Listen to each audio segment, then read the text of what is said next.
In 2015, we went a little bit viral, and probably only at the time. We were making about 15 to 30 cones a week, or maybe even a month, I think. And then we ended up selling 150 a day over like a week, and we're like, whoops.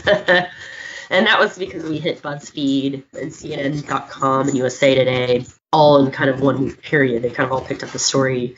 And at that point, we had to go, our original sort of consultant guy on the ground was wide-eyed and had no idea what to do, when our wait time just went to 8 months from 4 weeks.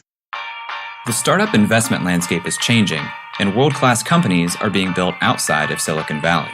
We find them, talk with them, and discuss the upside of investing in them. Welcome to Upside. Woo!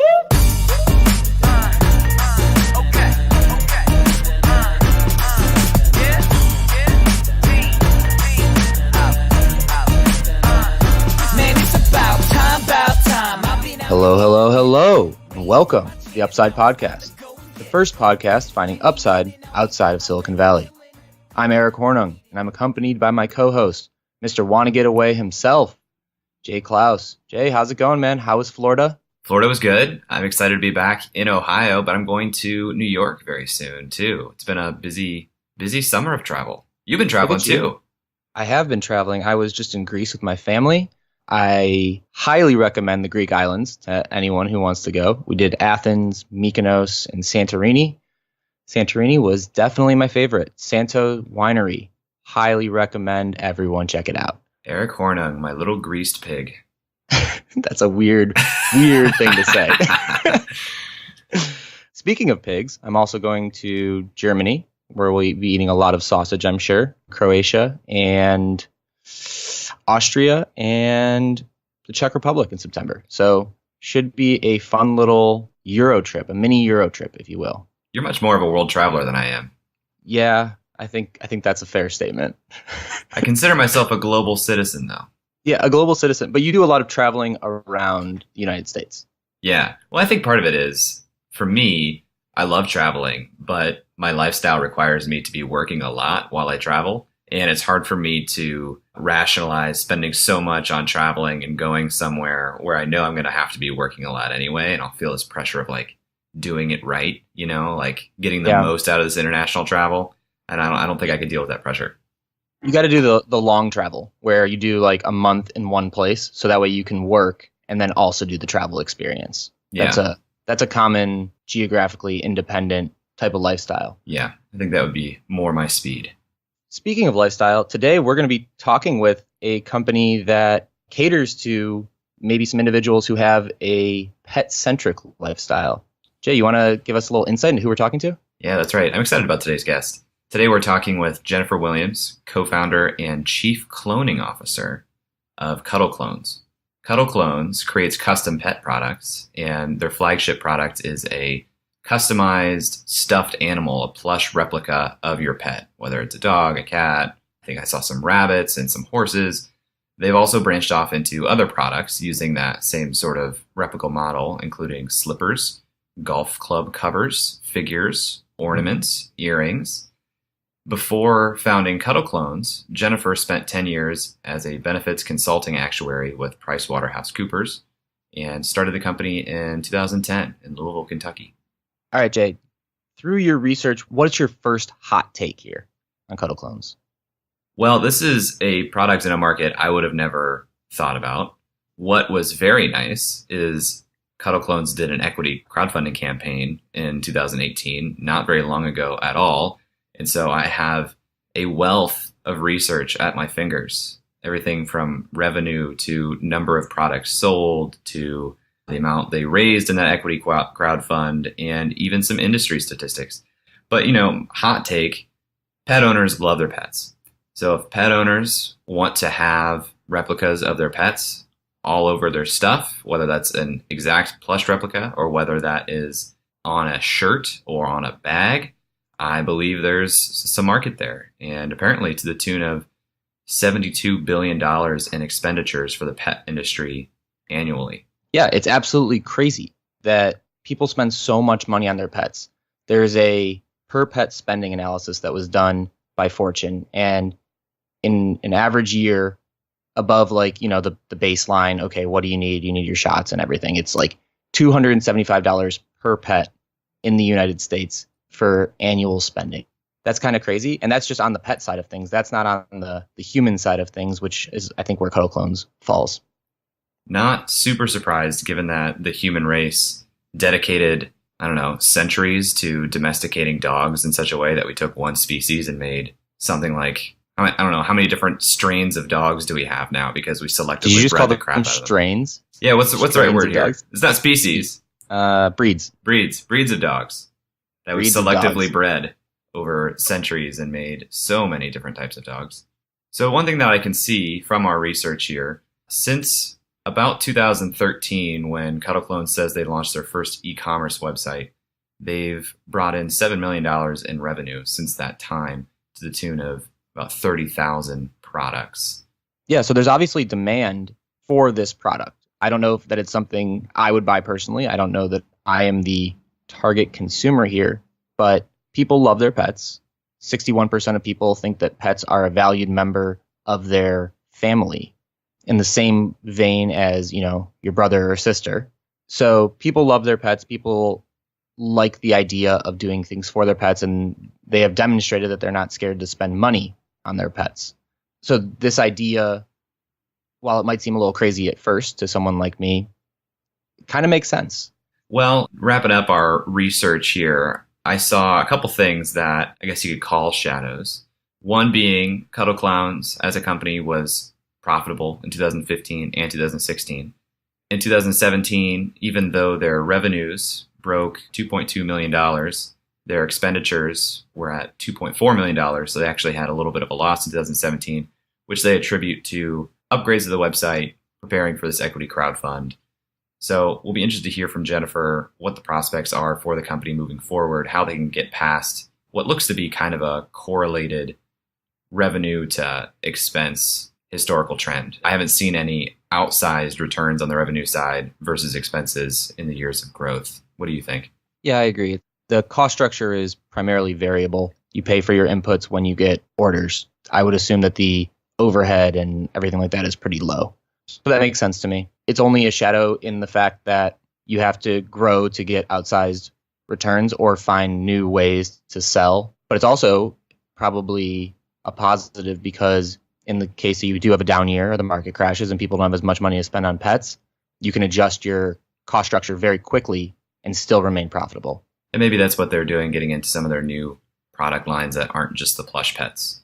Oh, and one last point. I did find two competitors that they also mentioned, one being a company called Petsies that seems to do a very similar product with a, I don't know, to me it looked like the quality of the product was not as good. It didn't look like as strong of a replica as the products. Same with the shelter pups, which seems to be primarily a social enterprise that gives money back to animal shelters. 2 quick points on that. From a competitor standpoint, when you type in Cuddle Clones, or when I do into Google, the fourth link is 8 Cuddle Clone alternatives on Product Hunt. So that's a shadow to me to say, okay, there might be a lot of competition in this space, in which case you might have to compete on price a bit. Not ideal. Also, on their Crunchbase profile, they acquired a company in 2016, which will be probably the first time that we've had a company on here that's already acquired someone else. So I'd love to ask about that. Cool. All right. Well, let's get in here and talk with Jennifer. All right. Whoa. Here we are. One more thing. Jay, is there something you want to tell the people? I have good news and I have bad news. The good news is I've started to invest more into the podcast in the form of a new laptop. The bad news is because of this investment, I did not reset my audio settings. And so this interview may sound a little different because I screwed up. I messed up some of the audio settings and we had to do some extra editing to fix it. And you'll still hear some artifacts of key clicking in the background, which I apologize for. But here in a couple weeks, once we get rolling recording again, that will no longer be an issue. So thank you for bearing with us, and we apologize for any inconvenience. Okay, on to the interview. Jennifer, welcome to the show. Thanks for having me. I'm excited to be here. We're excited to have you. We like to start off by learning a little bit about the founder and your background. So can you tell us about the history of Jennifer? Yes, the history of Jennifer. So I grew up in a pretty small town outside Seattle, Washington. My parents had moved out there when I was about 4, so most of my youth was in this little town. What's the town called? It's called Sultan, Washington. Sultan, Washington. Yeah, and it's known for its bakery. People going up to Stevens Pass to ski and to do other things always stop at the bakery. So that's what it's known for. But yeah, we're about 40 miles from the summit of Stevens Pass. So kind of an old logging town near the mountains. So it was nice. Well, actually, this is going to be appropriate. My dog in the background is playing with a squeaky toy. So this will be good. Anyway, so I went to college at the University of Puget Sound. And that is in Tacoma, Washington, and was able to it was a small liberal arts college, and I was able to play basketball. So we were a Division III basketball team. So, didn't get a lot of playing time, but I made the team and it was a really good experience. So that's when I found out about actuarial science. And so I was really a math nerd, and I learned all about the career of being an actuary and decided to do that. And so I was a math major and a business major. Just from the math side, you had to do the math, and then the actuarial science kind of got into the time value of money, so you had to do your finance side of things too. So did you take any of the tests? Oh yes, so I was just going to say that.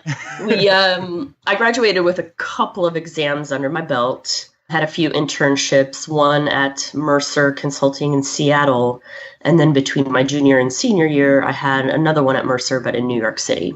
And so when I graduated, I had some pretty good offers. I could have ended up in LA or Chicago or New York. And this was in 2000 that I graduated from college and decided to go to Chicago.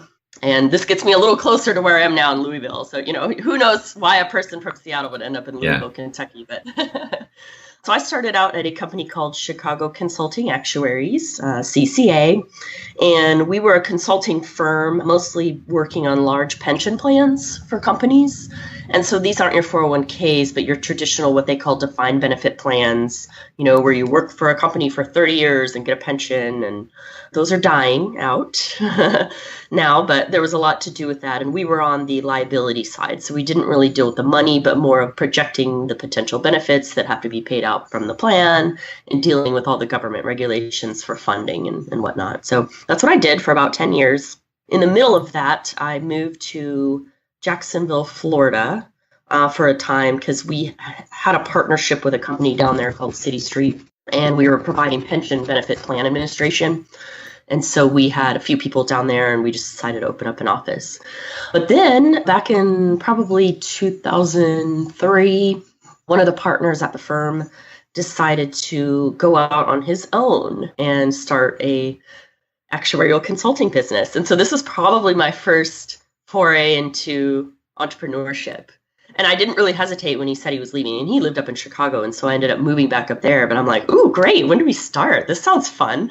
And so we did some pension work, but mostly we were focusing on stock-based compensation consulting work. So this is around the time where companies had to start expensing their stock options on their income statements. And some companies, had done it forever, Coca-Cola, but most companies had just kind of put some notes in the footnotes and, went on their way. They weren't really expensing them. So there was a whole bunch of consulting work around that. So I moved back up to Chicago and did that. And then my business partner and I didn't really know anything about starting a business. So I was just doing the work. He was getting the business.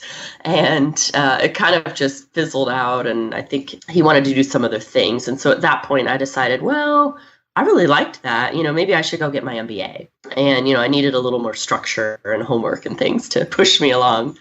And I started out at Kellogg up at Northwestern for my MBA. But then at the time, the guy I was dating said, hey, do you want to move to Kentucky? So I said, oh, well, can we have a horse? He's like, yeah, let's do it. So ended up moving from downtown Chicago to a farm down near, it was actually in southern Indiana, but near Louisville. And had chickens and goats and a horse, and it was pretty funny. But I had to decide whether or not I wanted to go back up to Chicago every Saturday to finish out my MBA, or just kind of look for other things and start over. And I ended up starting over because what I found was the University of Louisville's MBA program, but it was focused in entrepreneurship. And so I decided to do that, and it was great. I mean, that's really where Cuddle Clones got started. And, in the very first week or so, we had to stand up in front of class and give what we thought were our top 2 business ideas. And one of mine was always, I think we should make stuffed animals of people's pets.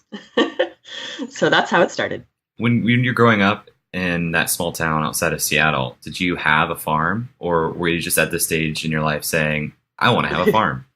Well, I always loved animals, but I did not live on a farm in the small town. I mean, we were just like in the town. I think we had 5 acres. No, it was not a farm, and we only had a dog, so. But I used to trade, horse riding for babysitting and all kinds of things. So yeah, I was going to ask where your affinity for horses and chickens came from. Yeah, no, I mean, I love animals. The goats were actually my favorite. They're very curious and interesting and always in your face, but they're awesome. So you're in the middle of your MBA program at Kellogg. You're living in what part of Chicago at the time? Like the South Loop, so South right Loop. downtown. Nice. Yeah. Like Printer's Row or something? Yep, exactly, Nice. Printer's Row. You're literally in the heart of it all. And then some guy says, hey, you want to move to a farm in southern Indiana? And you're like, yes, absolutely. Let's do that. Well, I was now working at PricewaterhouseCoopers in Chicago. So I did that after the little entrepreneurial gig fizzled out. Okay. Well, I think I like adventure, definitely. I'm one of those types that would move every year just because I liked new houses and new roommates and new people in my life. So I think that was part of it. I wonder, too, if there was some weird destiny, because I think my second choice for colleges, even though I was out in Seattle, was Center College in Danville, Kentucky. So it's very strange. Like, maybe I'm supposed to live in Kentucky. I have no idea. So tell us about the origin story of this idea you were pitching in business school of people having stuffed animals of their pets. Where and when did that idea come to pass? Well, it happened when I lived in Chicago the second time. And at the time, I had a Great Dane, and his name was Rufus, and he had 2 different colored eyes. So he had a blue eye and a brown eye, and he was Harlequin, so white with like black patches everywhere. That's kind of the name of the pattern. And I just was laying on him one day, like just talking to the person I was with. And I was like, we were talking about getting ourselves frozen and, taking our dogs with us, in the next life. And I thought, well, you know what? I was just laying on him and I was like, it'd be cool just to have a really big stuffed animal of him. And I thought, that's interesting. And normally, I mean, now as an entrepreneur, like every day that you have a new idea, you go Google it to see if it exists. So that's like the first step of advice. Go see if your idea exists. And I Googled it, and there really wasn't anything out there, which is just weird because that never happens. Normally you find 10 companies that are doing it, and they might not be doing it well, but they're doing it enough to discourage you from moving on with the idea. So I found one lady out in California or maybe Arizona who was making sort of movie doubles. So when they would need a prop for the movies, and hers cost about $800. It took 4 months to make, and it was just her, so it was like her hobby or her skill. And I thought, this could probably exist better. So I did not do anything with the idea until I was back in the MBA program at Louisville. So I probably just sat on the idea for like 3 years, to be honest. Do you have a stuffed version of Rufus now? I do. I have several. We've got sort of the first versions, and then we made a new one last fall that I have. And I can send you those pictures if you want. Well, yeah. This is a podcast, right? We have show but I don't notes. have them here with me. I wish I could like show it to you. But you said you had a dog growing up. Have you had a dog pretty much your entire life? Yes, but I will say that I didn't really have the emotional connection to a dog until I was an adult. The dogs we had growing up, my dad had a hunting dog, and she actually lived outside, which I think it is an abomination now. Of course, like you needed to sleep in the bed with me. Of course they do, but no, she was just a chocolate lab, and she was really sweet. She just lived outside, and she got to go hunting and stuff. And then we had a Lhasa Apso named Zach. And he pretty much lived his entire existence in like our big kitchen area. Like, I guess my mom didn't want him on the carpet. So he knew not to go on the carpet, but he lived, in our kitchen area, and he was sweet. And he got to come out under the Christmas tree to get his treats. Like at Christmas time, he got to go on a blanket out in the living room. So, it wasn't really till I had Rufus and now my dog Izzy, who's a Chihuahua mix, that I've really kind of said, oh yeah, these are my children. You went from Great Dane to Chihuahua mix. I did. You have a type, Izzy, it sounds like. Yeah, Izzy stumbled upon me. Some neighbors found her, and she only had a flea collar and no identification, no chip or anything. And so we turned her into the metro city and got to keep her after 5 days when nobody claimed her. So yeah, she's my little baby now. Take me back to that classroom in Louisville where you pitched your first 2 ideas. Yes. And what were people's responses when you said, hey, I just want to start stuffing people's pets into stuffed animals? Well, I think they all kind of nodded. I mean, like everyone in the class, they all were kind of absorbed with their own ideas. But there was one individual in particular who is still part of Cuddle Clones today, and his name is Adam Green. And he loved the idea, and he ended up being on our team in class to kind of push the idea forward. So he always thought it was good. And I get similar reactions now. Like, a lot of people think it's a little bit creepy. A lot of people love it immediately. They're like, oh my God, like this exists? And I'm like, yes, it does. So yeah, I think there's not really any neutral reaction to the idea. It's more like, oh my God, I love this, or ooh, I don't know about that. In this class that you met Adam and you pitched this idea and you started as a class group, what year was this? Was this 2009? This was 2009 to 2011 was the 2-year program. Yep. And we spent the academic years doing a business plan, doing some industry analysis, and, all sort of written out plans that are old as soon as you print them, and not real. So our original idea was to use dye sublimation, and that's like screen printing, to print sort of the animal's pattern onto, like use computers and print it onto a sheet of plush and then sew it together. That was kind of in our original business plan. And we quickly realized that that wasn't really going to happen. Maybe we could have pursued it with like really short-haired animals, but as soon as you get into medium or long fur, it's not going to work. After we graduated, we had actually earned a little bit of money in some business plan competitions. And we had about, I think, 40 grand. And this is kind of like your Shark Tank, but you go around to different schools, and there's maybe, 6 to 10 schools that present to the judges, and then there's a winner, and you get cash money, and it's non-dilutive, which is super nice. And we ended up, at the end of the school program, Adam and I were kind of the only 2 that kept moving forward. We had a couple other people on our class that were just like, oh, this isn't for us. Or, I've got other priorities in my life. I can't really do this right now. And I think that does happen quite a bit in entrepreneurial programs. You think that everyone starts their own business, but, then real life sets in. and I didn't have any kids. I didn't have, really anything holding me back. I'm a pretty good risk taker. So I was like, let's do this. Let's try it. And Adam and I spent the next couple years actually trying to figure out how to make the product, because we didn't really know anything about making stuffed animals. We just had the business plan. And so we ended up spending most of our money on consultants. And first it was, a consultant to kind of help us find some pattern makers in the US that could do this, because, everybody likes US made, but we did not really find that as a solution. And then we ended up overseas, and we had a few prototypes that were really bad. I'll send you guys those pictures too, of like Cuddle Clone number 1. Amazing. It was awful. It was terrible, and it cost us like $250. But we eventually settled in on this company that was in China that made a couple prototypes for us, and we started to say, oh my gosh, yeah, that's our vision. That's what a Cuddle Clone should look like. Accurate but cute at the same time. Get a little bit of the soul into the eyes, and we had something. But the problem was none of the companies we talked to wanted to be our partner, only because they're not used to making one at a time.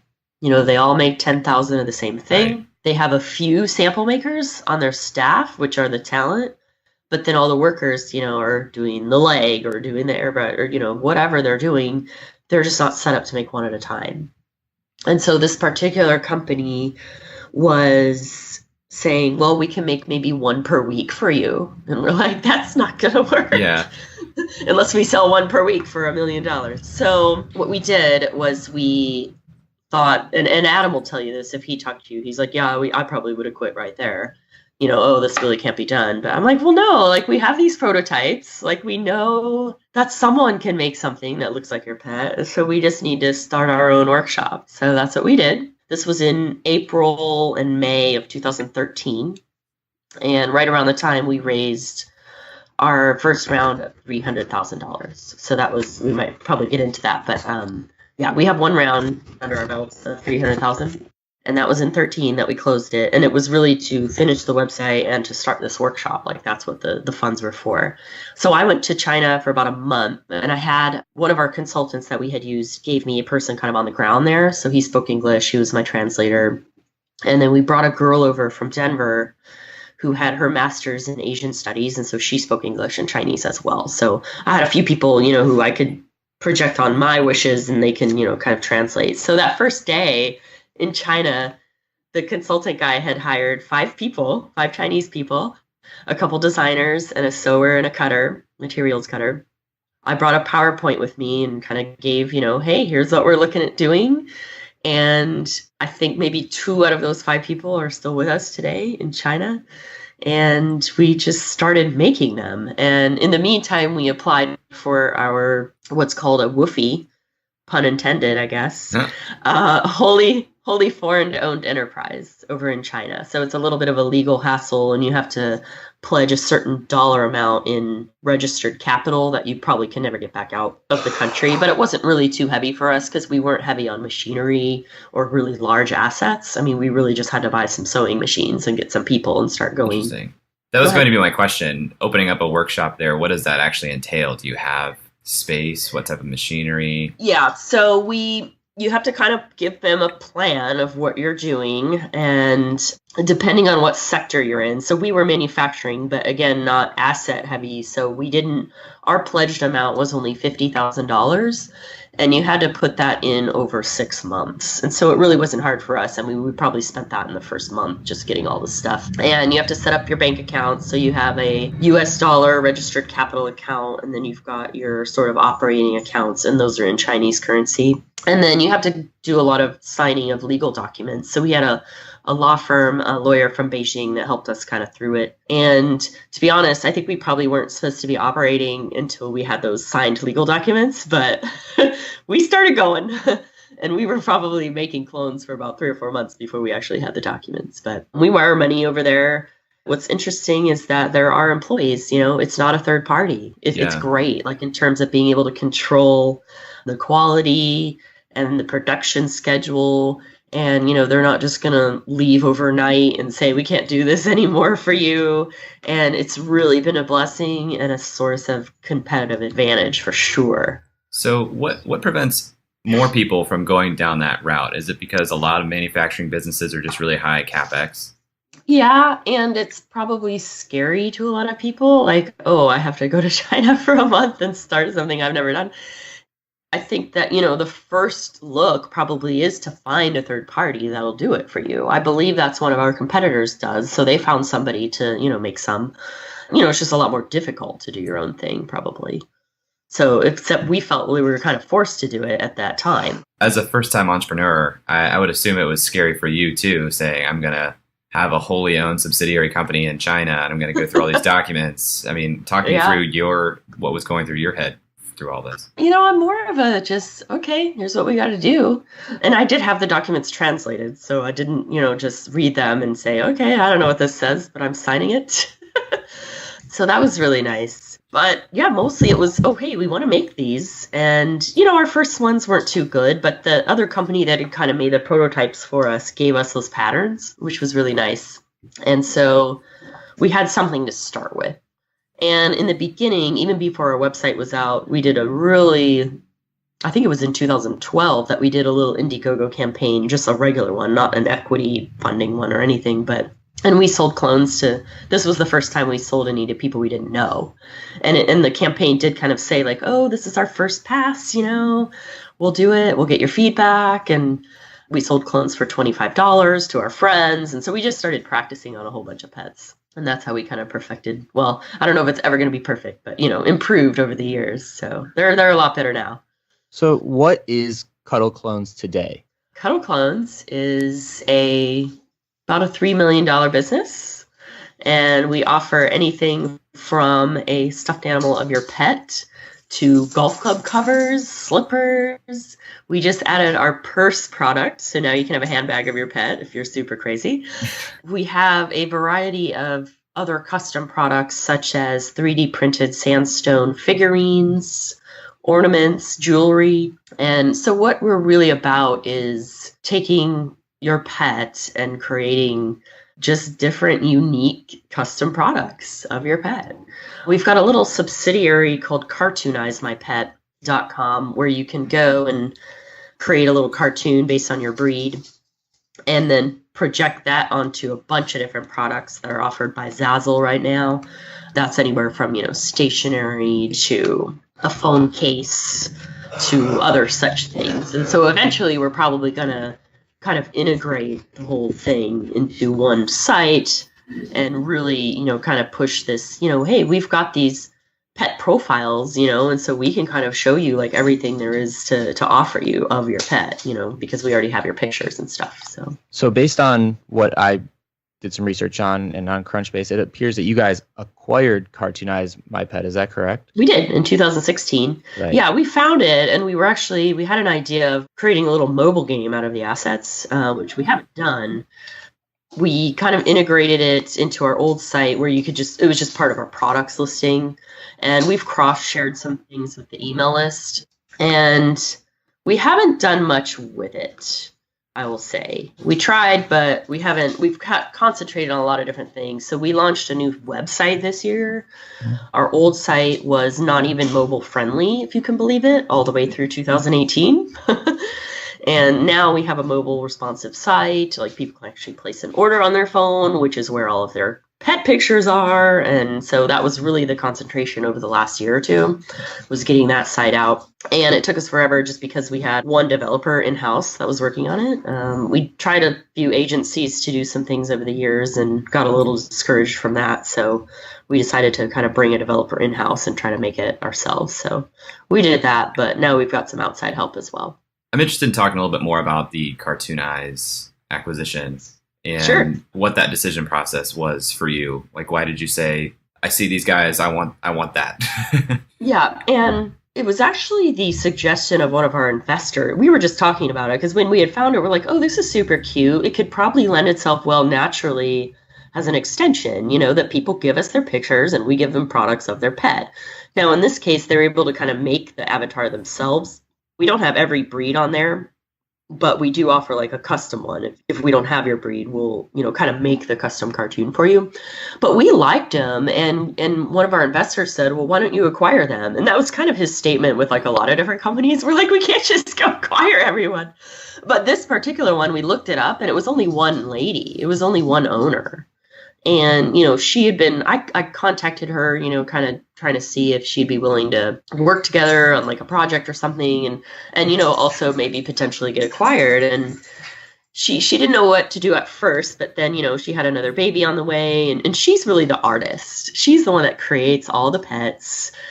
But yet, she hadn't done a Facebook post in 2 years. So she didn't really have the business side of things.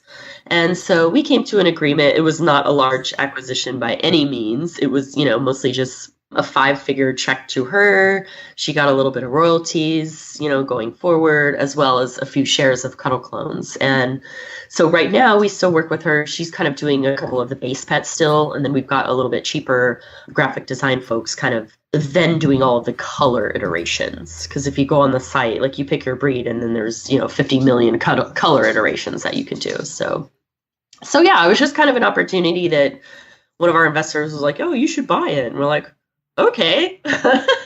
And once we looked into it, it was a pretty decent deal. So talk to me a little bit about your financing model. So far, we've gone through kind of your your process, and there's $50,000 that's kind of non-refundable in China, plus setting up a workshop in China. I'm sure that's all just one-time costs. You just said 5-figure check to this lady. You hired a bunch of consultants, and to date, I can only see that you've raised $500,000. So are you guys just so profitable that you're funding your own success with your own profits, or is there additional investment from like a founder standpoint? How's that all work? Yep, we did the original round of 300,000, and that was able to kind of get us through till about last year. Our fixed costs have gone up because we're doing a little bit of investment right now into some people. We hired a project manager last year. We actually hired a CEO this year. So I am no longer the CEO, which is kind of crazy. So we can get into that if you want. Yep. We decided to do, well, I'll get back to that. So as far as the financing, we have a pretty good little tax credit here in Kentucky for angel investors. So we had a few people put in $200,000 at the end of last year to get their tax credit in. So that's probably the 500 that you're aware of. But we did just close on August 10th an Indiegogo.com equity crowdfunding round. And the idea was that we were actually in the middle of fundraising. We're actually looking at doing a couple million just for some expansion stuff. So some of it is offering a lot more products and getting those on board. So that's kind of one of the big pushes for our expansion. But the other one is to start getting into content and, a little bit more SEO juice on some articles and things like that. So I don't know if you guys are aware of I Heart Dogs. They're a good example of providing a lot of great content.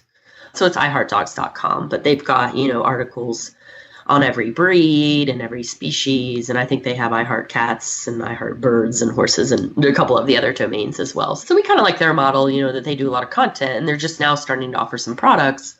We're going kind of the opposite way of, okay, we've got some really cool products. Let's see if our followers, and people want to read some of our content as well. So that's part of the expansion. In the middle of me kind of going around and doing pitches, somebody told us to try equity crowdfunding. And so we looked into that and we're like, okay, this might be fun. Pets lend themselves well to the crowd. And, it's a pretty cool story. And so you can kind of look up our campaign and we made a little video for it. And we only ended up raising about $211,000. And $150,000 of it was our people, like people that we knew. We had one guy put in 100, the first day so that it would look like it was funded. And so after all the fees and the stuff that they take out of it, I think they provided maybe about $50,000 in value. And so I'm not sure if it was worth it from our standpoint, to now have 300 additional people potentially on your cap table. They're not there yet because it's a convertible note.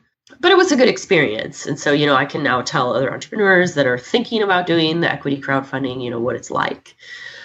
So with that said, we're about 700,000 in, but we've mostly funded our own stuff. I mean, we could have settled in kind of being profitable and not hired some new people, but we really do want to grow. We think there's a lot of fruit left on the tree, only because for us, it's kind of an awareness problem. I mean, if you ask 100 people, hey, did you know you can get a stuffed animal that looks like your dog? And this would even be like 100 dog people.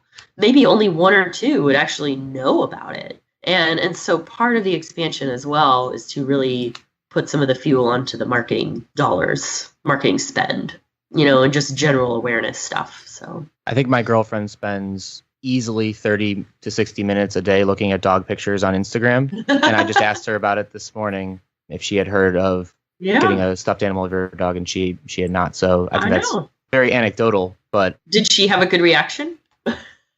She thought it was interesting. I wanted to show her the website, but I didn't have my phone on me. So nice. Yeah.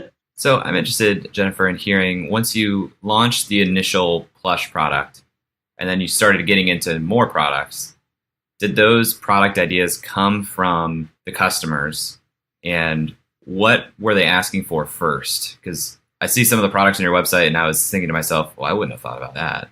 So I'm interested to hear in your product strategy. I'm not sure if it was very scientific. The plush obviously was the first one, but we had the 3D products almost within the first month of launching. And it was right around when 3D printing was kind of getting cool. And so, I had gone to our engineering department at the university and looked at their different printers, and they had given me a little figurine of like a chess piece or something. And I'm like, oh, this is cool. Like maybe we could do this of your pet. And so it was mostly just like opportunities of ideas that people have in a different space that I'm like, how can I apply this to your pet? And so that's always how I'm thinking. And I would love to expand that line into, salt and pepper shakers or who knows what. Like there's probably all kinds of different things you could print in 3D as the prices come down as well. So that's nice. Sandstone is a pretty decent material in terms of price. You can print in anything from gold to platinum and, that gets up there. But so we're always kind of looking at new ideas. The most recent one, which is our purse. Purses are kind of big in Asia, like especially anime and cartoon and pets and things. And in Japan, it's crazy. People make their dogs, they cut them to look like cubes and they put a whole bunch of colors on them. It's pretty interesting. And so we think maybe that will appeal to our Japanese market. And actually, Japan is about 2% of our sales, which isn't, a huge number, but it's definitely the country that is the most in terms of non-English speaking, typically. I mean, obviously second is Canada and then the UK and Australia, but Japan is, close after that. So we also did a little bit of an experiment online. We were going to do a backpack product, but we couldn't really figure out the look of the backpack. And we had tried to get people's votes, and it was pretty split. And some people were just like, no, this backpack thing is not a good idea. So I don't know what we're going to do with the backpack idea. So there's all these ideas, there's all these products, there's all this stuff going on. You're international, 2% of your sales are from Japan. There's just like all these addressable markets. How big is this idea? How do you guys quantify the total addressable market? That is a really, really good question. One sample sort of market that we have is this company called My Twin, and it's no longer in service, but what it was you could get a doll that looked like your daughter by matching clothes and things like that. So it wasn't necessarily custom, but they probably had about 50 SKUs. And so you'd pick like your skin tone and then your hair style and hair length, and then, the clothes and whatnot. So one of our consultants used to work for them, and they were just cataloged. Like they weren't even really e-commerce. And back then they got to like $30 million a year. And, I didn't know about them. I mean, I don't have a daughter, but this was back in 2000, maybe 2009. And like it existed when we were in school still, but I think it died like in 2011 or 12. But anyway, so this guy who worked for them, who's also on our board, he tends to think it's at least 30 million. Like, if my twin can do it, well, why can't you? Pets are even probably a better market than, daughters. Well, I don't know. But a lot of their money, too, was gained on the accessories. And so the clothing, maybe their base market was like 10 to 15, but then the other half came from all the accessories. And so we haven't really tapped that. Do we make clothes for your Cuddle clone? I don't know. Matching for your clone and your real pet? Maybe. And so that's one thing. If we try to look at top down, from the pet industry, which is 70 billion in the US, and maybe about half that is food, food and treats, where the other half is not. And, getting into products of your pet, like products for the owner that are of your pet and kind of celebrating the love they have for their pet, like that little segment is growing. We get this huge fat book every year. That's the American Pet Products Association sort of pet industry, statistics and whatnot. And there's maybe like one little page in there that's like people who purchase things to celebrate their pet, and their example is a mug or a calendar or something. But that little segment right there is probably a good indication of how that might grow. And just the pet industry in general, I mean, you might have heard, it's really good. Like it's kind of recession proof. More and more people are owning dogs. More and more people are considering them as part of the family. Foregoing having real children to having pet children, especially with like millennials, they're like using pets as their tests. And so I think it can be huge. And that's why, like, we could probably settle in. And I mean, we have really good profit margins, and we could probably settle in and make a good, payout to the founders and the investors every year. But I don't really like to think that small. I think we could, my eyes on oh, I could be the Chewy.com of products of your pet instead of for your pet. So that's kind of my vision. From the grandiose big picture, it's going to Yes. dive down. Unit economics. How much does a Cuddle Clone cost? What are the variable costs associated with that? Material costs, things like that, and how do your fixed costs work? Yeah, and so we're a little different in that, the whole thing is ours, so we're not paying a third party a fixed price. Mm-hmm. So for us, it depends on if we're at full capacity or not. Like there were a couple times in the first couple years where, June, like the middle of the summer where it's the lowest, before the holiday season kicks in, we actually had to pay some people to take a little bit of time off as long as they didn't leave permanently. So we do have to have some staff management there. But now that we're getting close to sort of operating at capacity, which is very nice, we can get the cost down to probably about $70 to $80 US. And, I'd love to have my customers listening to this, understand that we cannot make a Cuddle Clone for $10. Like, that's what everyone wants. But it's tough. So we've got the variable cost of materials is actually quite low. It's probably about 10 of that 70. The majority of it is labor. And so we've got different segments of folks. So the designers make the most money, and they're sort of the talent that can look at 2D pictures and sort of frame the pattern on how that's going to change. And, we have dogs in strange sitting positions all the time where their front feet are sitting on the ground and their back feet are out sideways. And that's what the customer wants. And so that's what we do. And we've got an airbrush team that does a lot of the effects at the end, like gray around the muzzle or different scars and things, that we have to get that are super custom to the pet. And then we've got the people sort of in between. So we have sewers. We have a laser cutting machine that now cuts the patterns. So each year we sort of invest in some more infrastructure. So before we would cut every pattern by hand. And now we've digitized the patterns so that they're all on the computer and we can send the pattern right to the plush, the cutting machine. So that's nice. So each year we kind of improve a little bit on our efficiencies. Then we have a couple management people. In 2015, we went a little bit viral. And probably only at the time, we were making about 15 to 30 clones a week, or maybe even a month, I think. And then we ended up selling 150 a day over like a week. And we're like, whoops. And that was because we hit BuzzFeed and CNN.com and USA Today all in kind of 1 week period. They kind of all picked up the story. And at that point, we had to go, our original sort of consultant guy on the ground was wide-eyed and had no idea what to do, when our wait time just went to 8 months from 4 weeks. And so we went through a recruiting firm in Hong Kong to find kind of a head of operations. And his name is Mark, and he's been with us since 2015. So he's great. Anyway, so he's an industrial engineer by trade. And so he's always, figuring out ways to make the workforce a little bit more efficient and specializing here and there. Like should one team have all the Chihuahuas or should all the teams know Chihuahuas? And so we're always doing little experiments like that. And that's really nice. And you can do that when you have your own workshop, which is super nice. So back to the economics. The workforce is definitely 85% of that money, of that $70. And the materials and the shipping is the other two pieces. We ship everything to Louisville, Kentucky first. A lot of times people have another product that they're bundling with it, like a collar or a figurine, and all those are in the U.S. And so we don't want to ship people 3 different packages from 3 different locations. That just doesn't work from a brand perspective. And we like to look at all the clones, and we take our group pictures and all that. So what we call our litter pics on Facebook. People love those. You mentioned 4 weeks. So at capacity, it takes 4 weeks from order to delivery? Yeah, we quote about 6, only because we have rush options available that guarantee 2, 4, or 6 weeks. So we kind of keep it at that level. The fastest we can do from door to door is 2 weeks, and half of that is the shipping time.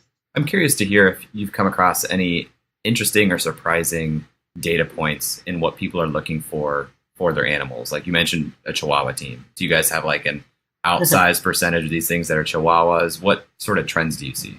Yeah, well, our top 5 breeds, I just looked that up the other day, are Chihuahuas, Pit Bulls, Golden Retrievers, which, is crazy because you could probably find a decent stuffed animal Golden Retriever in a store. But, we try to get the shading right, so there's a whole bunch of different shades. But, Ours has the name of the pet on its tag, on its sewn-in label. So it's very personalized. But Shih Tzu was fifth, and I'm missing what was fourth in my head. But so we definitely see. I'll tell you a story. So when we first made our business plan, we thought this would be people. We thought our customers, our market would be people with disposable income, who had a pet and thought that the product was pretty cool. That is not really our market. I mean, our market is people who absolutely love their pets and will spend $250 on a stuffed animal of them and then call to cancel their order next week because they had to fix their car. Like, it's literally a choice between, fix my car or buy a stuffed animal of my pet. And so these people are crazy into their pets, and it spans across all income levels. Like, it is not your people with just disposable income that buy Cuddle Clones, which is neat. I mean, it's cool. And maybe that's why, pit bulls are up there. I'm not sure, but but people love, they get really loyal to these breeds, and now that I've had a Chihuahua mix, I kind of love Chihuahuas. Mine's a little bit bigger. She's like 16 pounds, so she has something else in her. But, they're just enthusiasts of dogs, and they love dogs. And, there's nothing like, when you come home and your dog greets you. Like most people probably in our demographic probably love dogs more than they love people. And I will say that dogs are about 85% of our business. So, I keep talking about dogs, but we've done any kind of animal you can possibly imagine. Turtles, we've done fish. We're really good at parrots. Like, they just turn out really pretty. We've done a camel, a zebra. And then every now and then we have some special things. That I said in the beginning, that lady made some movie doubles. We've actually made a few things for movies. I think there's a Nicolas Cage movie coming out where he's holding like a dead monkey. And so they wanted us to make the monkey, but really to not have much stuffing because it had to look like it was dead. So we'll see if that makes it into the scenes. Amazing. I do want to spend a little bit of time talking about your decision to hire a CEO in the past year and what that has been like for you guys. Yeah. So Adam and I are both really into the details.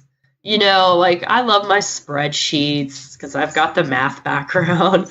I'm always down in the weeds and, always talking to my operations people about like, hey, why is this order from 3 months ago not marked as shipped? Things like that. So, and Adam is the same way, but on the digital side. So he's marketing, he's re-optimizing our ads every day, and we're just super into the weeds. And so the decision, we went back and forth on it a long time where, hey, we need to either step up and stop doing this and hire people below us, kind of a mid-level manager type role so that we can focus on the strategy more and like the bigger picture. Or, we can kind of continue what we're doing and work a little bit on the strategy, but hire someone above us to really take that on. And so that's where we ended up, where, we can kind of continue to do what we're really good at, which is, moving the operations forward. So I'm COO and CFO now, and HR, and, what legal we do. So I still wear a lot of hats. And then Adam is, more marketing still. And we hired a guy named Brendan. He was recommended to us in Louisville from the CEO of El Toro, which is an IT marketing company. And we talked to him, and our board liked him. And so we thought, okay, well, let's give this a try. Nothing's like totally permanent. But his responsibility is to do some fundraising. I'll probably still concentrate on the female founder sort of leads, who people want to invest in those. And there's groups that just do that. And also business development is his thing. So that's good for us because neither Adam and I really had business development experience. And and to me, that's not really our little affiliate program that we have, but it's better like business partners, like an I Heart Dogs or BarkBox. Like, our way of getting into someone at BarkBox is emailing the general email and being like, hey, do you want to partner with us? And so hopefully, he can make a little more progress on those types of initiatives than we could, just because we don't know many people. The other thing is he's installing a few sort of more formal processes and things, stuff that entrepreneurs really don't like doing.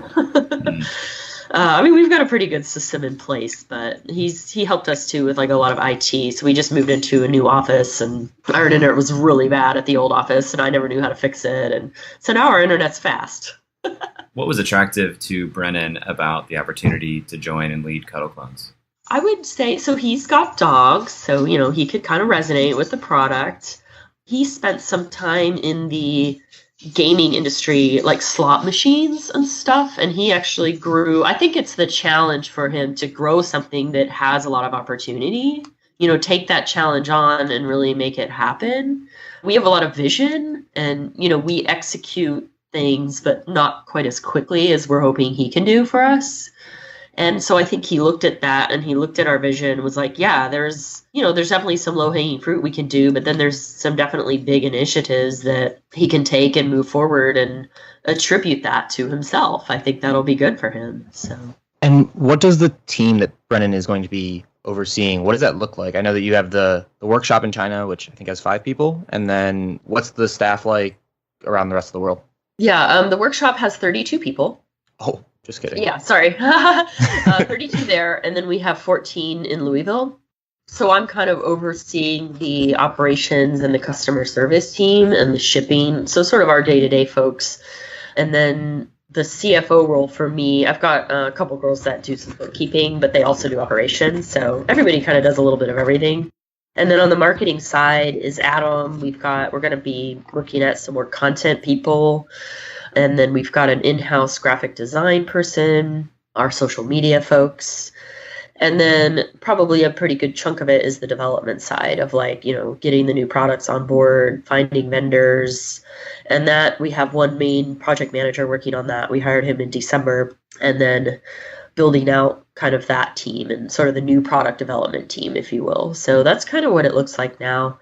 And we've got a little bit of room in our new office to kind of support that growth. I want to spend a little bit of time talking about your decision to build Cuddle Clones in Louisville and what that has meant to you, whether that was by happenstance or whether there's a competitive advantage that you see doing that.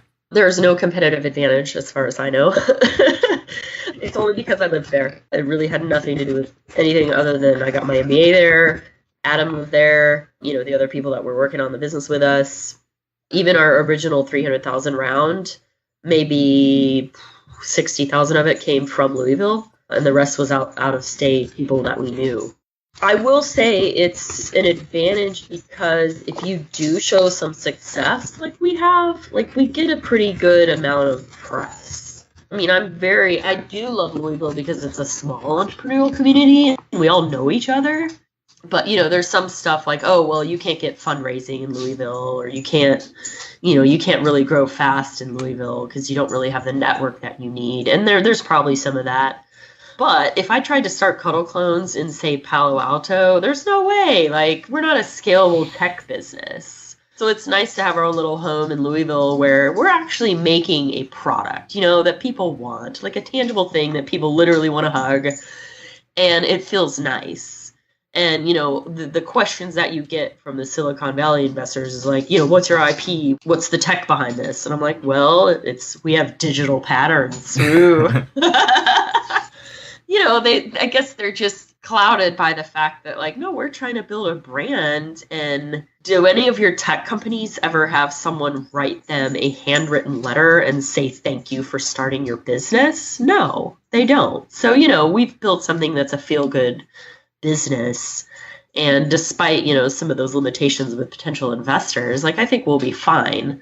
What's nice is, I have lived in a couple different places now, New York, Florida, Chicago, Seattle. So at least I've got some personal contacts. A couple of our investors are from New York. So if I need to, I can, probably go after some of those contacts. So that's nice. But, some people in Louisville have never really left. So I think that probably the best group of people are people who grew up there maybe and left and worked on one of the coasts and then came back to raise their family. There are several people like that in Louisville as well who, I tend to gravitate toward, because when they say, what school did you go to? They don't mean high school, like people in Louisville say. I don't know if that's how Cincinnati is. That is how Cincinnati is. Okay. Yes, it is. Great. Well, Jennifer, we appreciate you coming on the show. After the show, if people want to learn more about you or Cuddle Clones, where should they go? Oh, yeah. They can check out our website at cuddleclones.com, Or they can email me if they want. So you've got my email. You can share it. It's jennifer.williams@cuddleclones.com. Great. Thanks again for being on the show. Yeah, thanks. All right, Eric, we just spoke with Jennifer of Cuddle Clones. Hot take. What did you think? What did you think of Cuddle Clones as an opportunity, or where would you like to start? Well, I want to start with something we didn't address. We tried to on the upfront. I don't think we hit it in the interview. Market size. I still don't have a good pulse on that. Do you? No, I agree. Jennifer was using the comp of my twin, which was doing $30 million in revenue per year. That's a comp. I don't know if I would really look at that as a market size. So no, that's definitely a big outstanding question for me.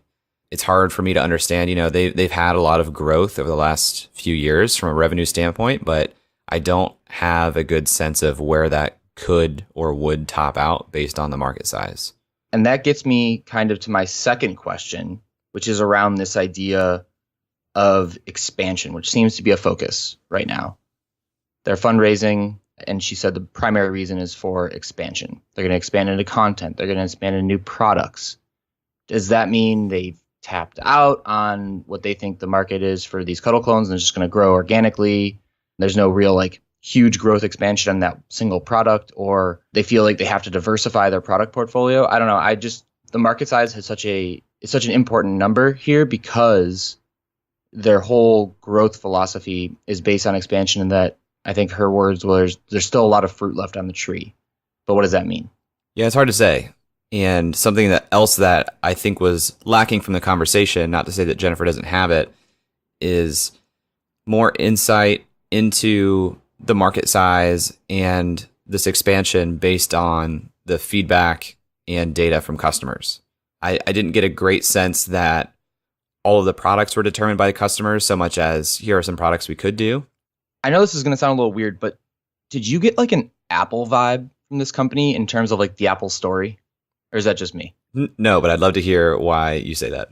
So you say not a lot of emphasis on customer feedback. That just clicked another thing into my mind, the whole Jobs quote with you don't really listen to your customers. But that's not what I was talking about here. More so this idea that you have someone who just loves the product so much in Jennifer and loves the marketing so much in Adam. And they bring in this professional CEO to scale the business. And then you think about Apple in the 80s, they had hundreds of different products. They had two computers that were competing with each other with the Lisa and the Macintosh. You had Mike Markula, who was the CEO, the professional CEO. It just has this kind of similar vibe to me where there's so much expansion and growth going on horizontally. And the founders are like a Wozniak. They are really focused on this one product that they really love and experimenting, and they just like the industry.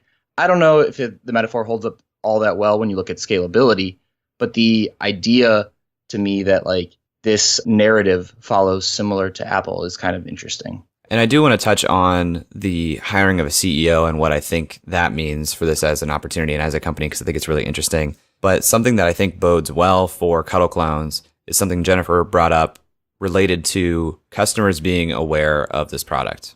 It seems like an unintuitive or not necessarily obvious thing to exist, and something that, as she mentioned, people just aren't aware that that's available as an option. And when they are aware, it's a very polarizing response. Some people are super into it. Some people think it's creepy. Usually that's a sign of a pretty good sticky product too, is when you have raving fans and also some people who are pretty against it. So the question is, and this is probably why they're going down the content route, how do you increase awareness to grow the market opportunity, or at least make the market opportunity more addressable, right?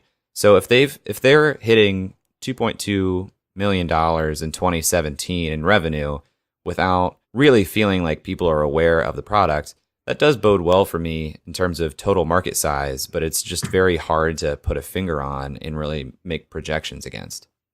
Yeah, I completely agree.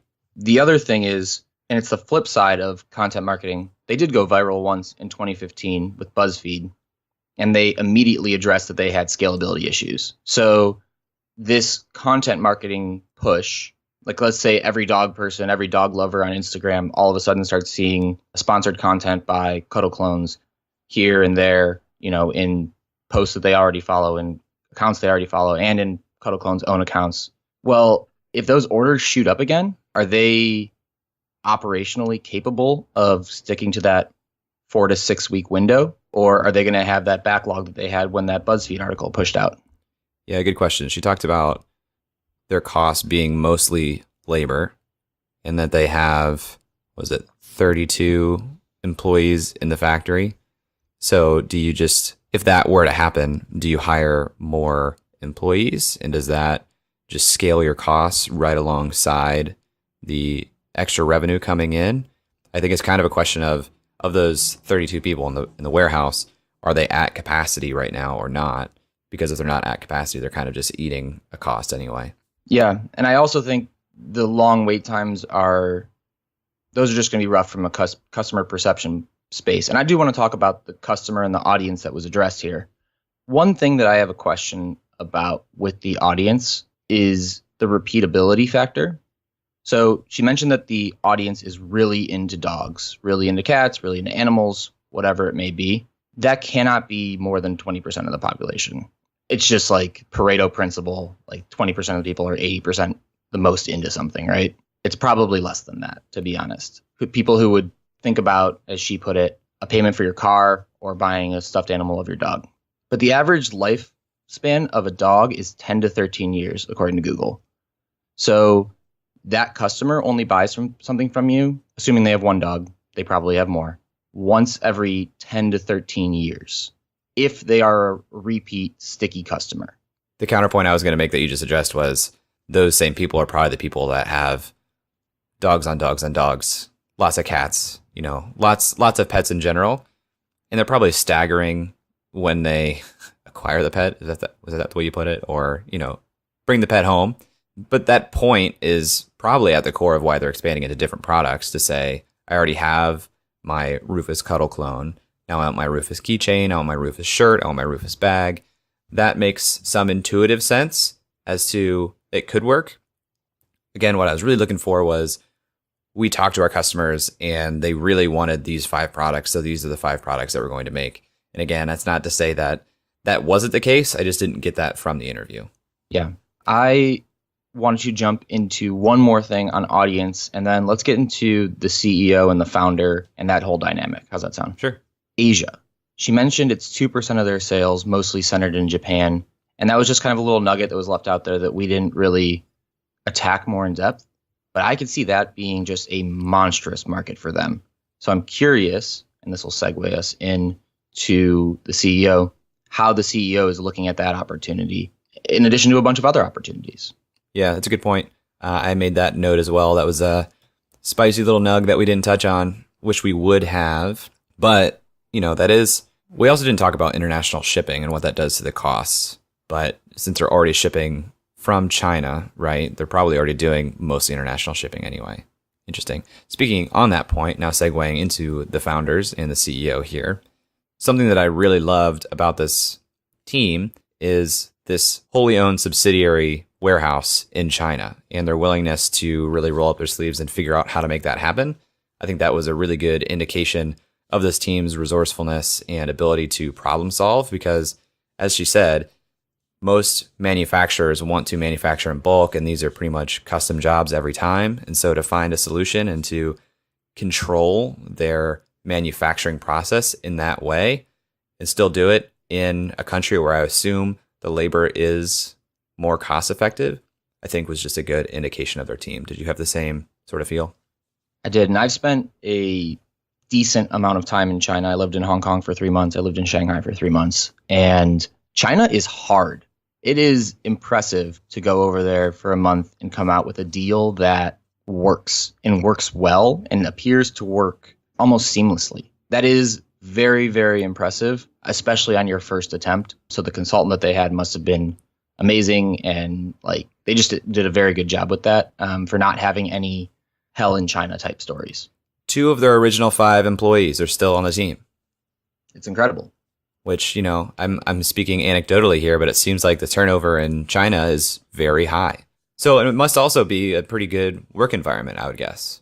Likewise. Yeah. I think that they probably set up a nice warehouse there in comparison to some of the other warehouses in China. It seems like they got some great people on the ground who really have a dedication to making the product the best possible, which I think is huge. It's not line item. It's higher skilled people who want to make something look perfect. There was a line that Jennifer said in the interview that I didn't write down verbatim, and I wish I would have, when she was speaking about why they went this route of the wholly owned subsidiary. And she said something along the lines of, we just had to figure it out. Like, I've always been someone to go in and just figure it out, which is something that you look for in founders. And I think again, that was just a really good sign tied to this warehousing solution and alternative for them.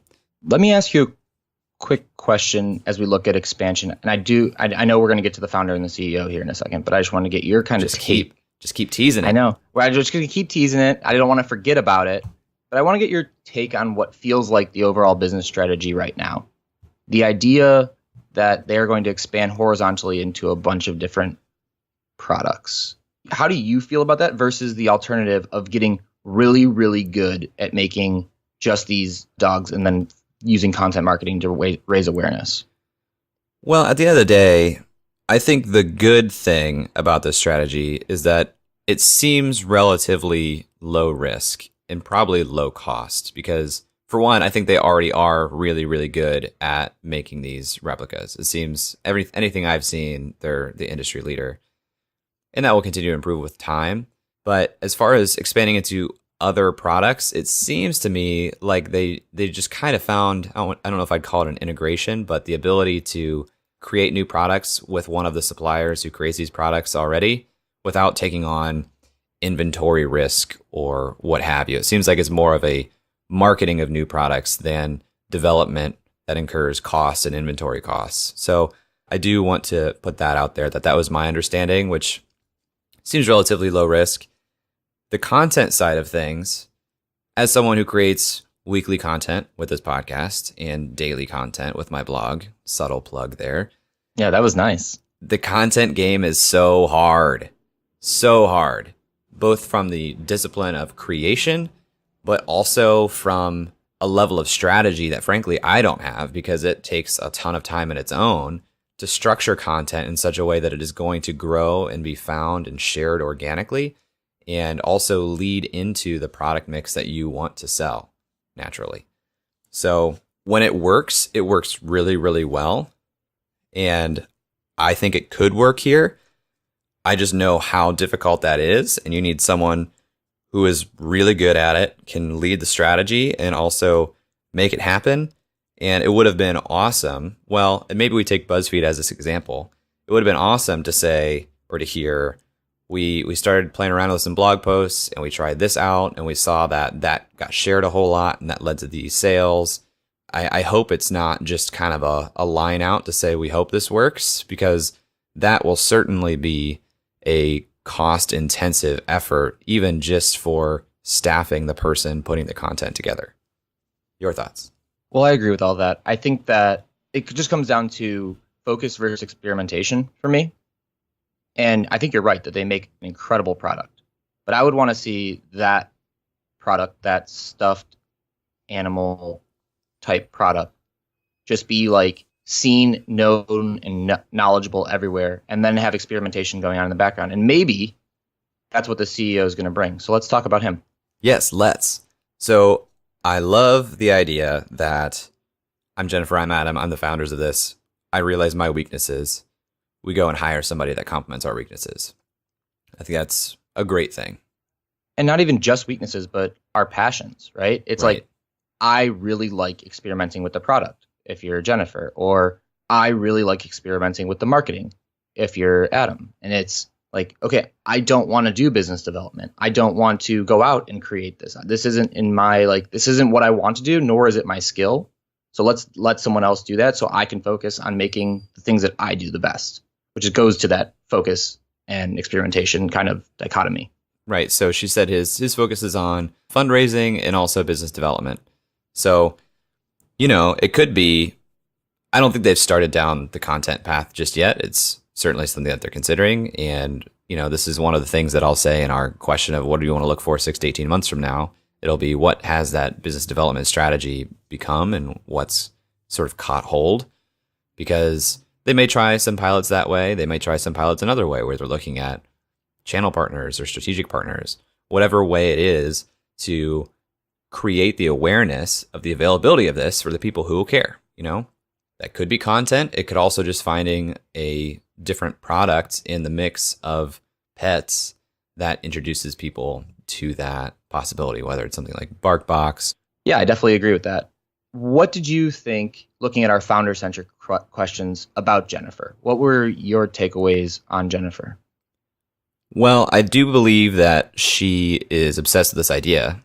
She sat on it for 3 years, and then she started making it happen, and now it's growing, and now she cares about it enough to try and grow it more. She said she doesn't like to think that small, is a quote she said, in terms of they see a certain size market in front of them, but they think it could be bigger. So I think that's really promising. One thing that did bother me a little bit towards the end of the interview, on one hand, it resonated with me. On the other hand, I thought, I don't know how I feel about this as looking at a founder I might invest in. When she's talking about the dichotomy of what they do versus what happens in Silicon Valley, and talking a little bit about, this is a physical product, which I agree with. I just got the feel that the sense of urgency and growth wasn't as intense as I would be looking for. How about you? Yeah, that's interesting. I think that her quote was, "We're not a scalable tech company," when she was talking about Silicon Valley. And they're definitely not a tech company. But the idea that you should be scalable as a business, I don't know whether or not that fits. I think you should look at yourself as being scalable, especially if she did mention growth so many times throughout that interview.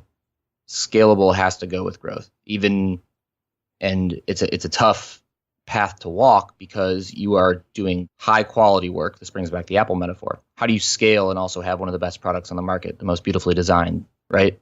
That idea is very, very hard to do. And it's why Tim Cook is the CEO of Apple, the former COO, and not Johnny Ive, who's the design guy. So I agree with that. I agree with that idea of growth. When I look at Jennifer as a founder, though, I see a lot of persistence and resourcefulness, taking this idea from the classroom, moving it forward, churning through some individuals who are interested, not interested, going to China, coming back from China, saying, what are my shortcomings? Okay, we need a CEO to move this thing forward, to keep on kind of pushing that ball forward. I do think that Jennifer has done a great job being persistent and pushing forward. Yeah, and I'm becoming more and more aware of this point in particular as we interview co-founders of companies. I wish we would have learned more about Adam. I wish I would have asked more about Adam, is the way I should put it. And how do we do that better going forward? I think we spend a little time, we asked the first question of tell us the history of Jennifer, of person, right? Mm-hmm. I think asking specifically some more questions about their co-founders. And for our founders' credit, they always bring up their co-founders. We just don't dwell on it. So it would be nice to spend some more time talking about the other co-founders within a company. Little note for us. So when we look at this idea, what does winning look like to us? What is revenue? Is it 30 million? Is that the comp? Is once it hits 30 million, that's like kind of where we see this? Or how do you even look at something like this and say, okay, what does revenue or an exit look like in this sense? Great question. And that is the biggest shadow for me in this opportunity is there's too much ambiguity for me personally, I think, to align myself with an opportunity that I don't quite understand what the size of the opportunity is. Or I don't have my own method for walking into something that I can reason to be the opportunity, right? So if we are looking at the comp of my twin at $30 million per year, that could be, depending on the margins, and it sounded like 43% was about the gross margin. It could be a good cash cow returning dividends every so often that are pretty nice. And again, it just kind of comes down to what you are as an investor and your fund size looks like as to whether or not that is enough for you. Yeah, I think that you kind of nailed it here. I think that this feels more like a growth equity play to me than a angel investment type of investment. I don't know that you're going to see 100x returns on this play unless that Asia market just takes off and they become, that becomes 98% of their sales, and it's everyone in Japan thinks that it's like the coolest thing to do to have a stuffed version of your dog And that just might be a fad, might not be a fad, who knows. But I don't know that I see 100x potential.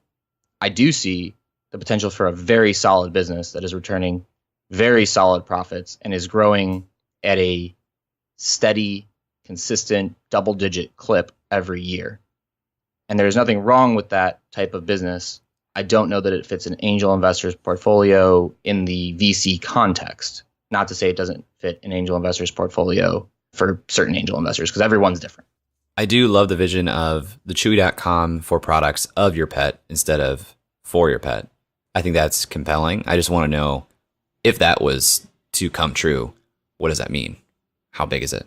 Right? And I totally agree with you. As a founder, this looks like an attractive, profitable, cash-rich business. I got to know how big it is. Yeah. If I'm PetSmart or Walmart, I could see myself looking at this opportunity if it's growing, like we just mentioned, at that double-digit clip every year, and say, this is a business that I think will really benefit our core consumer. I could see this being a Walmart purchase on their recent path to conquest to take over the e-commerce space. They've been buying out a lot of smaller companies. So I could see that as a definite possibility. I agree with you. Let's talk about Cuddle Clones' decision to be based in Louisville, because we spent a little bit of time talking about this. This is always a hot question for us. Why are you stationed where you're stationed? What did you think of Jennifer's response? It didn't seem like it was a decision to be based in Louisville so much as we were in Louisville and that's where the team was. And I think her initial response to that question is, there's no competitive advantage to us being based in Louisville. And I like that self-awareness. You can build a great company anywhere. I don't know that there is or isn't a best place for Cuddle Clones. I'm sure that as we continue this podcast, we'll find out that some city somewhere in America has 95% of all like pet store supplies or something, and that might have been the best place for them. But off the top of my head, I don't know that there's a better place for them or a worse place for them. I do know that she was adamantly against Cuddle Clones being in, Palo Alto or Silicon Valley because she didn't feel like they fit. Well, the heart of this business is based in the manufacturing, which is based in China, right? Mm-hmm. So really to be based in Louisville is to choose, in my opinion, the ability to operate administratively in Louisville versus somewhere else. And I think that does make some sense from a cost of living standpoint, as we've talked about time and time again. Right. But if you're going to be so they do all of their shipping from China to Louisville.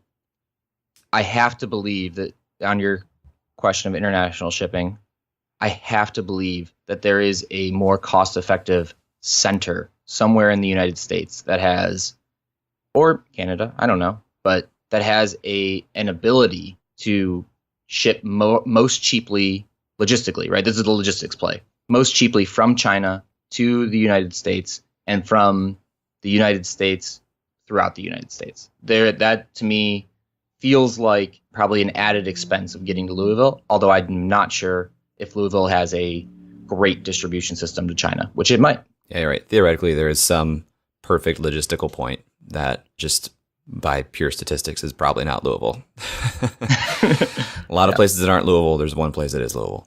And one other thing that I thought was interesting is that only a fifth of their funding so far on their initial raise came from Louisville. I feel like they're consistently going outside of Louisville to come back to it. And there's nothing wrong with that. It's just something you have to be kind of conscious of. You might have to be going to Chicago and to Columbus and to Nashville and to New York to get funding. Louisville, the word you say like you're trying to not say it. All right. We already talked about this a little bit, but I want to just be thorough here. 6 to 18 months from now, what are you looking for from Cuddle Clones? And I'll start. I'll give you a second to think about it. I'm looking at these business development and marketing strategies and what have they learned and what they've tried. I think that's going to be a big tell for how big this opportunity can be, or, at least a confirmation that there is a larger opportunity out there. I'm looking at two things. One is kind of macroeconomic. The market, as I think we've said before on this podcast, is on its ninth year of being a bull market. We are in a full employment economy, which means that the people who have $250 to their name and they can either buy a stuffed dog or they can go fix their car, they have that $250 right now to make that decision. If employment decides to fall off at all, or the market crashes and people start losing jobs, the disposable income that the evangelists for this brand might have may dwindle. And that is a real concern in any luxury good. How do you overcome the macroeconomic trends? Luxury goods tend to correlate almost perfectly with the market and their demand. So if the market goes down, this is a luxury good as far as I'm concerned. Did they scale in a time when they were forecasting demand to be high and demand takes a hit and their fixed costs are larger? The second thing that I'm most interested in is Asia. I really do think that the future of this company is diversifying geographically, and Asia offers a huge market opportunity, and also their manufacturing centers in China. So to the extent that they can get Korea and Japan and India even into this kind of ecosystem, I think that that will be a monster win for them. Love it. Can always count on you to bring a macroeconomic perspective and international perspective, something that I'm blind to too often. Cool. All right, guys. Well, we'll talk to you next week. If you guys have any thoughts on this episode we didn't touch on, please let us know by tweeting at us at Upside FM or leave us a comment on Breaker with our podcast here, Upside. Breaker is our preferred podcasting platform. If you or a guest would be great for our show, feel free to email us hello@upside.fm and let us know. Eric, I'll talk to you next week. Later. That's all for this week. Thanks for listening.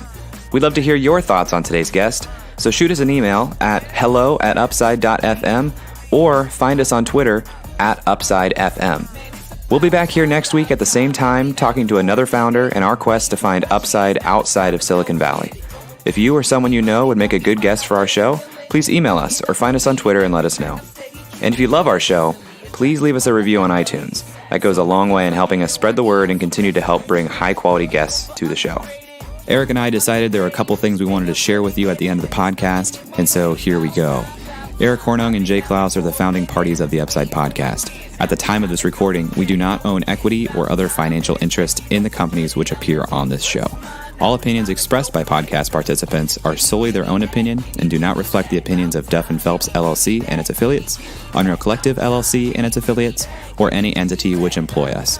This podcast is for informational purposes only and should not be relied upon as a basis for investment decisions.